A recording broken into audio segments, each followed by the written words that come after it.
My name is Jeric Ibias from Camarines Norte. I'm 22 years old. Single.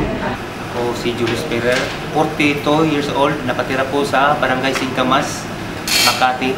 Ako si Cristel Gapul, dito sa Pandacan, Manila. Nga po pala si Carlos Nagit. Dati akong may song since nung high school pa ako. Napapansin sa akin ng mga kasama ko sa trabaho na pantal-pantal. Ang akalain ko naman ay pagkain lang na sabi na allergy. Napagkamalan ko lang to nagsimula para siyang dat-dat lang. Nagkaroon po ako sugat sa paa.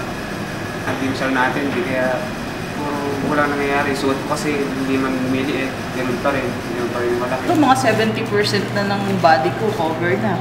Tapos yung dito sa may legs ko hanggang paa, talagang hindi mo na masasabing mapa kasi halos lahat na yan, cover na siya. Parang napagkaisahan ako sa basketball. Yun, napapansin naman sa kasama ko sa Ferrer, Julius, bakit nangyari sa'yo? Ano nangyari? Parang ganyan ang mukha mo. Yung namamanid-manid na yung katawan ko. Tapos, lalo na yung kamay ko, nagkakaroon na ng reaction. Yung IBBP ka, na-experience ko na sabihan ako na, ma'am, baka po pwede na lagyan po ng cover yung hindi ko yung ipapasok po. Lalagyan ng cover ng papel. Kasi po para daw po sa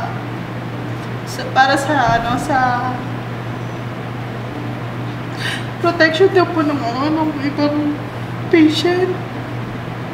Kasi ako ginanahan, ako naman ng pag-asa. Naisipan ko na magpatiwakal. Isipan ko magpatiwakal kasi inisip ko na parang wala na nangyayari. Nahihirapan na nga kami. Tapos mabigat pa ako. Inisip ko nun, mabigat pa ako. Hanggang umabot na ilang taon, yun ang itsura ko ay parang sumbi na, sunog na sunog. Napakasakit po para sa akin kasi alam ko po ang pangit tignan kapag may psoriasis ka.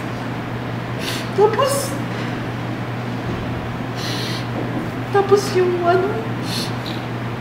mga tao pandidirihan ka, lalayuan ka, matitigil ka sa trabaho. Buti na lang po nung time na yun, meron lang isang nurse na may sworden. Sinabihan ako na pwede ako magpa-check up dito po sa PGH. Ayun, after 15 days, nalaman yung niya, binabayok siya ko, nalaman doon na pala, cancer. Nagpa-check up na ako dito sa PGH. Doon ako naalagaan. Doon ako namulat sa sakit ko. Unti-unti po akong lumakas, nagkaroon ng kaalaman, marami kong kaalaman, maraming naitulong at naibahagi yung pwede namin ibahagi sa kapwa namin meron din cancer disease. Nung nakita ko, hindi lang pala ako meron ito, madami pala kami. Wala kang masabi, di sila marte na kahit anong tsura mo ay nakakatakot, pero hindi sila nandidiri. Napaliwanag ko nga sa family ko rin sa amin. Loob ng isang buwan, nilalaanan ko talaga ng pag-a-apply ko sa trabaho, yung pagpapacheck up ko sa balat dito sa PGH.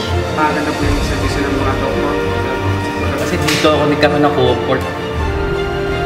Ako, laking pasasalamat ko po napunta po ako dito sa PGH. Maraming salamat, Dok.